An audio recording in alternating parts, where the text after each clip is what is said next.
haddaba kulankaasi ay ku yeesheen madaxda wadamada ku yaala bariga Afrika ayaa iyaguna wasiiradooda arrimaha dibadda ee dalalka Soomaaliya, Eritrea, Ethiopia waxa iyaguna maanta ay gaareen dalka Djibouti waxaana halkaasi ku yeesheen saddex geesooda waxaana markaa laga soo saaray warmutiyad ku saabsan shirkaasi wixii ka soo baxay.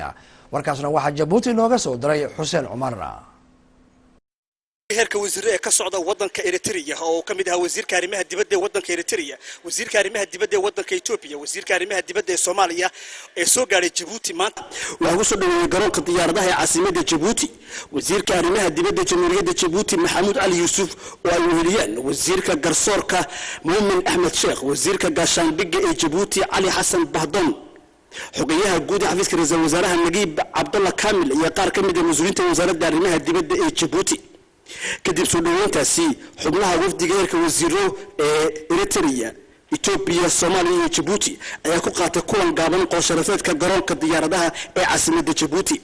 intaas kadib wafdiga waxaa loo soo galbiyay xarunta wasaaradda arrimaha dibadda ee Jamhuuriyadda Djibouti. waxaan halkaasi ka furmay shir labada xubnaayeen oo ay yeesheen labada dhinac, gaar ahaan wafdiga ka socda saddex geesoodka Eritrea, Ethiopia iyo Soomaaliya iyo geesta Jamhuuriyadda Djibouti. kadib kulankaas si gaaban ee ka dhacay xarunta wasaaradda arrimaha dibadda ee Jamhuuriyadda Djibouti, wafdiga waxaa loo soo galbiyay xarunta madaxtooyada Jamhuuriyadda Djibouti halkaas oo kula kulmeen oo ku qaabilay madaxweynaha Jamhuuriyadda Djibouti Ismaaciil Cumar Geele.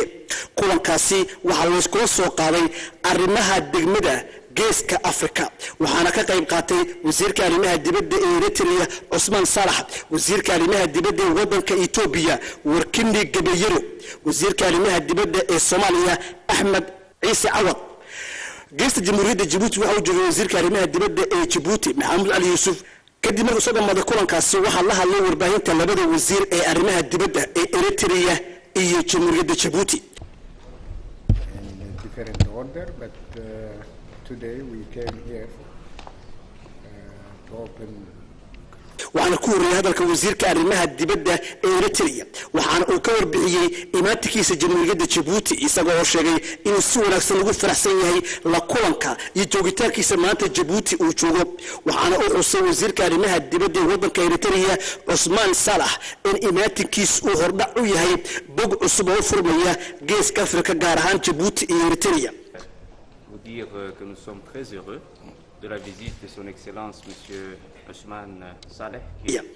geestiisa wasiirka arrimaha dibadda Jamhuuriyadda Djibouti Maxamuud Ali Yuusuf oo la hadlay warbaahinta waxa uu yiri waxaan ku faraxsanahay booqashada wasiirka arrimaha dibadda ee Eritrea Usman Salax oo weliyo wakiilka gaarka isla markaana ah la taliyaha gaarka ee madaxweynaha wadanka Eritrea Isaias Afwerki.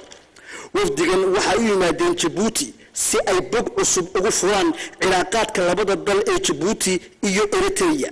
maanta waxaan joognaa xilligii nabadda. Djibouti waxaa ka go'an xiriir wanaagsan ee la yeelato wadanka Eritrea. Djibouti mar walba waxay u heelaneed nabadda geeska Afrika. waxaan u baahanaa wasiirka arrimaha dibadda ee Eritrea Usman Salax booqashada uu ugu yimid Jamhuuriyadda Djibouti. waxaa sidoo kale mahadcelin mudan dowladda Ethiopia oo halkan uu la joogo wasiirka arrimaha dibadda ee wadanka Ethiopia Warkini Gabayero. Ethiopia oo qayb lixaad ka qaadatay fududinta in halkan aan soo gaarno maanta, gaar ahaan ibaatika wasiirka arrimaha dibadda ee wadanka Eritrea. waxaa sidoo kale mahadcelinaynaa wasiirka arrimaha dibadda ee Soomaaliya oo isagoo halkan la jooga.